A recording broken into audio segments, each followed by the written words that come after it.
నమస్తే. ప్రస్తుతం తెలంగాణలో రాజకీయ పరిస్థితుల గురించి మాట్లాడదాం. బీఆర్ఎస్ సీనియర్ నాయకులు రావుల శ్రీధర్ రెడ్డి గారు ఉన్నారు. అన్న ఏం చెప్తారు? తెలంగాణ రాజకీయ వ్యాప్తంగా ఒక కేసు సంచలనం రేపుతుంది. దాంతోపాటు బీఆర్ఎస్కు సంబంధించి కూడా ఫ్యూచర్ ఎలా ఉండబోతుంది, 2034 వరకు కూడా నేనే సీఎం ఉంటా అని రేవంత్ రెడ్డి అంటుండు. ఏం చెప్తారు? ఏ కేసులున్నా ఎవరు నిందితులున్నా చట్టం తన పని తాను చేసుకుపోతుంది. రాష్ట్రం మొత్తం చూస్తూ ఉంది ఎవరు బాధ్యతారహితంగా వ్యవహరిస్తున్నారనే విషయం ప్రజలకు అర్థమైంది. కాబట్టి ఆ పని పోలీసు వాళ్ళు చట్టం వాళ్ళు చేస్తారు.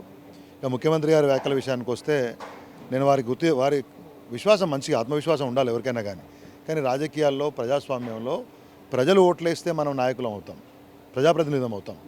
వారికి మొన్న అవకాశం వచ్చింది, అదే కాన్ఫిడెన్స్ కంటిన్యూ చేస్తుండొచ్చు. కానీ 2034 కంటే ముందు 2028లో మళ్ళొకసారి ఎలక్షన్ వస్తుంది.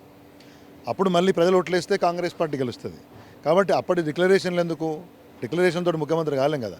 కాబట్టి దానికంటే ముందు పరిపాలన మీద దృష్టి పెట్టండి, ఇచ్చిన హామీలను అమలు చేయడం మీద దృష్టి పెట్టండి. సో ప్రధానంగా బీఆర్ఎస్లో కేసీఆర్ ఇప్పుడు యాక్టివ్లో లేడు, మిగతా నాయకులకు పెద్ద స్టేచర్ లేదు అన్నట్టుగా కాంగ్రెస్ బీజేపీ మాట్లాడుతున్నారు. వచ్చే ఎలక్షన్స్లో కాంగ్రెస్ లేకపోతే బీజేపీ వస్తుంది, కానీ బీఆర్ఎస్ అసలు ఇక్కడ లేనే లేదు తెలంగాణలో అంటున్నారు కదా. లేనప్పుడు మా మీద అంత పంచాయతీ ఎందుకు? మరి ఎవరు యాక్టివ్గా ఉన్నారు, ఎవరు ప్రజా సమస్యల కోసం పోరాడుతూ ఉన్నారు, ఫీజు రీయింబర్స్మెంట్ అనుకోండి, రైతు డిక్లరేషన్ వైఫల్యం అనుకోండి, రైతు బంధు ఇవ్వని విషయం అనుకోండి, పంట కొనుగోలు విషయం అనుకోండి, మీరు ఏ అంశం తీసుకున్నా కానీ బీఆర్ఎస్ పార్టీ ప్రధాన ప్రతిపక్షంగా అన్ని స్థాయిల్లో పోరాడుతుంది. అదే వాళ్ళ బాధ కూడా.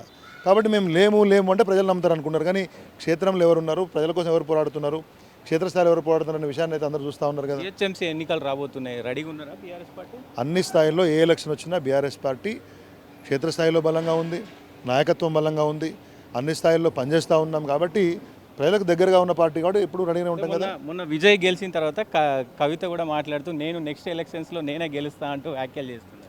మస్తుగా మాట్లాడతారు మాట్లాడిన ప్రతి అంశానికి సమాధానం చెప్పాలంటే కుదరదు కదా బ్రదర్. ఎవరి ఆత్మవిశ్వాసం వాళ్ళది, ఎవరి ప్రయత్నం వాళ్ళది.